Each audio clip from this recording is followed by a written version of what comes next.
What cheer, y'all? Well, we've reached the final race on Future Stars Friday for the Breeders' Cup. It's the Juvenile Turf. It's a Grade 1, 10th race on the card, running a mile on the turf for the 2-year-olds. And of course, we all want to look at the Europeans in these races. They have dominated this event. Aidan O'Brien, I believe, has 4 in a row of the Juvenile Turf. But this is an interesting year because it's Stad is the 9-5 favorite, which regardless of whether it's an Aidan O'Brien European or not, a 14 horse field requires really trying to beat a horse like this. And I think Stad is extremely beatable. This is a horse with talent, without doubt. Not the best in Aidan O'Brien's barn, by the way. He's kind of he's got a couple others that like Constitution River, who are more prominent, who they think more of are Charles Darwin, but they haven't been running. So Stad has been taking their place. Now he's been doing just fine, but take a look at that Dewhurst Stakes where he seemingly should have won that race and did not, and just got nipped. Ran just fine, has run just fine this year, but a lot of seconds. And you just wonder if there's that desire there to win.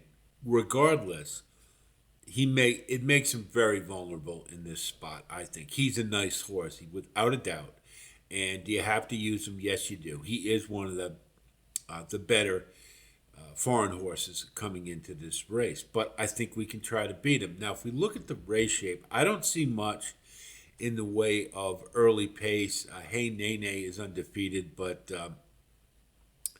I really question the quality of the field. An outfielder, to me, this is more of an owner's decision than it is Wesley Ward's. Amo Racing, the guy who runs it is a agent for a lot of soccer players. He's very aggressive, has been in the past, and I think he looks at this as competing with his Euro rivals, and so he wants to do it around 2 turns. I don't think outfielder's a 2-turn horse. I would be very interested in outfielder in the Juvenile Turf Sprint, but not here. I don't see much in the way of any of the horses on the front end. A couple of them I'm a little surprised they're running at 2 turns. And I just don't see the progression there that you'd like to see. So this race, I think, will be run and won from the back end or middle of the pack. Some horses to think about beating Stad. I like Here's Johnny a lot. This horse has the kind of progression at 2-year-old. You guys have heard me talk about it ad nauseum. He's getting better with every race. Yes, he hasn't won a race yet. That is absolutely true. But he has had issues a time or two. And he had to go against Final Score, who's a pretty good horse. But this horse continues to get better. And it's not like he's not like Publisher. Let's not equate him with that type of horse. This is a horse I really like the acceleration. He showed some really good kick in the Pilgrim last time, and was just came up a little bit short. But I prefer Here's Johnny over Botas because I see a horse who's continuing to improve. So with another step forward at 15-1, Here's Johnny fits pretty nicely in the mix here, and again, because of the vulnerability of Stad, hey, he might be able to pull this one off. Now, North Coast, I think, is very interesting at 30-1 for Donica O'Brien. Now, the last race wasn't much to write home about. I do think they eased North Coast when it was pretty clear he was not going to win. I thought he was running okay prior to that. The others were better. There's no question about that. And Stad was one of them. That's entirely true. But go all the way back to North Coast's running form. This horse debuted carrying 134 pounds. Now, that should tell us that they thought pretty highly of this horse beforehand. Next start carried 133 pounds. Probably had some problems, but once this horse put it all together, won by 6 lengths. Came out off of a layoff and didn't run terribly well in this race. But one thing we know about the O'Briens, and I have to believe Donica is a chip off the old block. Aiden, we've seen him do it. Like City of Troy, didn't run too well. I believe it was in the 1,000 Guineas, and bang, he came right back and won the Derby. Uh, they, they're not going to run 2 bad races in a row.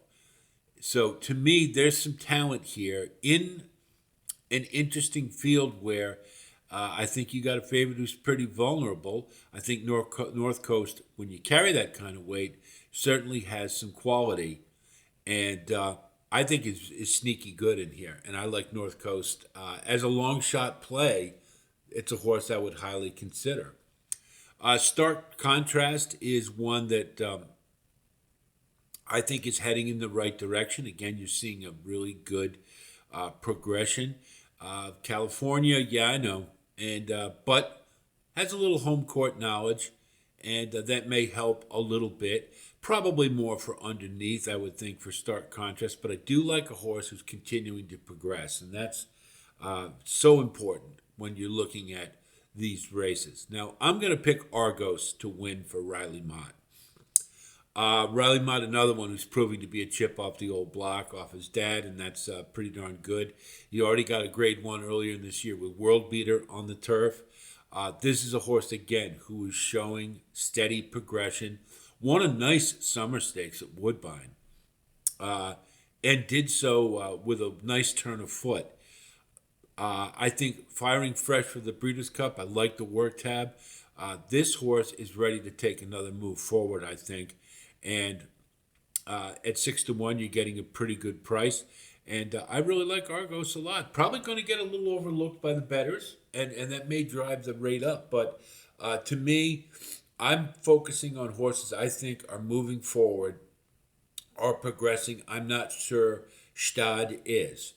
And that's why we're going to try to beat. So we're going to do so with Argos. But I'll tell you, North Coast is one that I'm going to really be keeping my eye on, particularly see what the tote does with North Coast in this one. So we'll go to our wagering strategy. We're going to go with Argos to win. And then we're going to do an exacta with Argos and Stad, because second is what this horse has been doing. Then we'll reverse it in the event Stad does finally win, 14-9. And then we'll do 9 on top with 1-6-8 in a key box.